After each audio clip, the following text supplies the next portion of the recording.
When I'm bead weaving, I like to use a thread conditioner. This is a thread conditioner here. It's a natural beeswax. And the reason I like it is because when you use it on your thread, it makes the thread more manageable. It makes the thread slightly tacky, which means it binds better to the beads, which gives you a much better tension, and it also prevents the thread from raveling. So I'm a great fan of it, and I'll just show you how it works.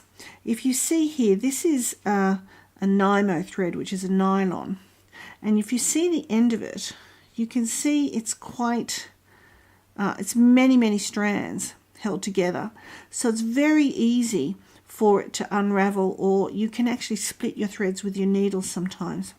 So also with the Nymo thread, because it's a little stretchy, you need to actually stretch it before you use it, like I'm doing here, because it does have a bit of give in it, and that will also relax it and help it to not ravel so much. But to work with the thread conditioner, you literally just hold it on and run it through like that. And if you see here, when I bring it through, those ends now are held back in place, so it makes it much easier to thread if you need to. So with the polyester thread, this doesn't need to be pre-stretched because it's already very strong, but this is wound with 3 different threads wound together. That's why it's extremely strong, and being polyester, it's very soft. So again, here you cut your length, and you just hold your thread over the conditioner, and I usually do it on the corner, and then you just run it through. The wax will last forever and ever, long time. So you literally just pull it through, and you see it's not leaving much of a residue on there.